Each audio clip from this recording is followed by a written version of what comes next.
Relato Exus no Centro Kardecista.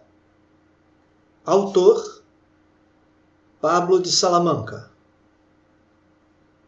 Saudações aos irmãos umbandistas e simpatizantes. Este relato, em parte, pertence ao livro Guardião, psicografado por mim em 2014. Antes da leitura do texto selecionado, capítulo 42 do citado e-book, é relevante fazer algumas breves colocações. A narrativa é do espírito guardião, uma entidade em preparo há décadas atrás para atuar como Exu na corrente astral de Umbanda.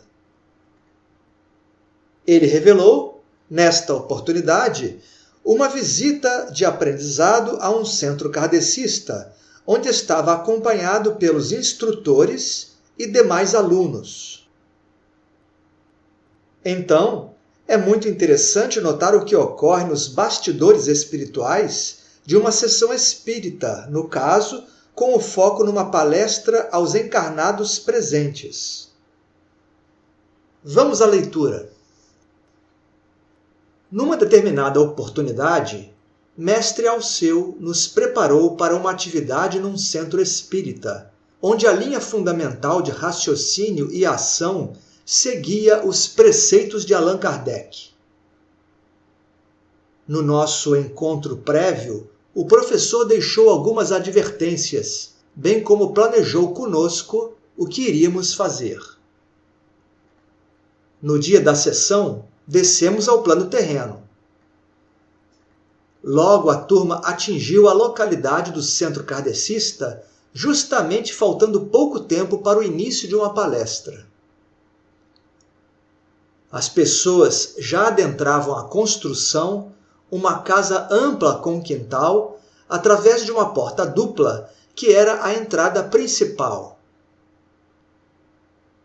Ladeavam esta entrada 2 guardiões. Além desses, haviam outros guardiões do templo, no lado externo, na área do quintal. Era possível notar também um magnetismo protetor no entorno da casa. Alceu adiantou-se e, indo ao encontro dos guardiões da entrada, fez um sinal, ao qual foi logo correspondido. Tudo estava programado para a nossa participação e aprendizado. É interessante destacar que, conforme os encarnados interessados iam entrando no centro, havia uma triagem magnética automática em funcionamento. Algumas companhias espirituais dos participantes conseguiam penetrar no ambiente. Já outros, por um mecanismo sutil, sentiam-se repelidos, permanecendo do lado de fora. Alceu, antes, nos prevenira que veríamos isto acontecendo. Ele explicara que algumas entidades deveriam, de fato, entrar na casa espírita, de modo a assistirem à palestra programada. O assunto seria importante para o esclarecimento deles. Com relação àqueles que foram repelidos pelo campo magnético instalado, eles seriam encaminhados à segunda fase de trabalhos, que ocorreria mais tarde, na chamada sessão de desobsessão. Nesta fase, a nossa turma seria útil em determinado momento. No entanto, aproveitaríamos aquele primeiro período destinado à palestra, para observarmos e aprendermos. Assim, uma parcela da nossa turma penetrou no templo, enquanto a outra permaneceu no exterior. Esses grupos fariam aprendizados distintos, que seriam compartilhados após o retorno à nossa base no astral. Eu fiquei, com alguns colegas e o monitor Lupicínio, do lado de fora do centro. Pudemos acompanhar o trabalho dos guardiões da casa espírita. Alguns deles imobilizaram entidades mais desequilibradas, algumas em franca revolta, para que pudessem participar exclusivamente da sessão de desobsessão. Sobre isso, Lupicínio explicou-nos: companheiros, estes espíritos não teriam condições de frequentar o ambiente da palestra. Se lá entrassem, perturbariam em excesso o público assistente da preleção. Poderiam até mesmo desarmonizar o palestrante, a ponto deste perder a conexão com o mentor que o inspira.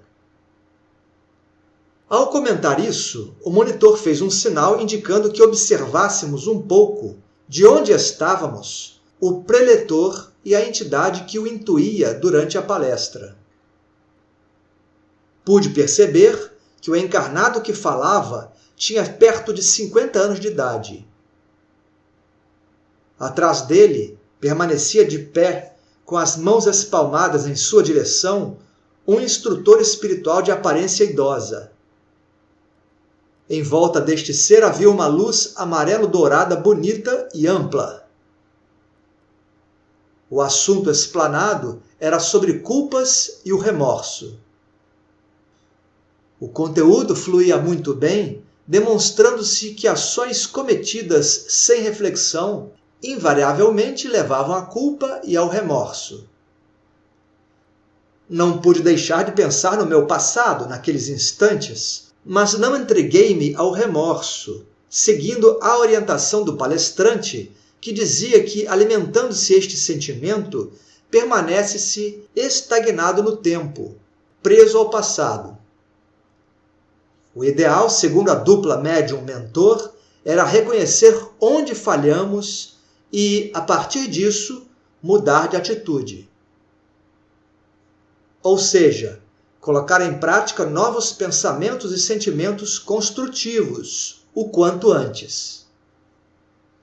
E era justamente isso que eu pretendia nesta minha fase de desenvolvimento espiritual. Mentalmente, agradeci aquela oportunidade de aprendizado como guardião. Eu estava feliz por estar ali e já sabia que remoer os atos falhos do passado, sem tomar novas atitudes, de nada valia. A palestra transcorreu positivamente e, ao final, foram convidados para uma outra sala alguns dos encarnados presentes. Estes já estavam previamente avisados de que deveriam estar na sessão de desobsessão, pois seriam beneficiados por ela.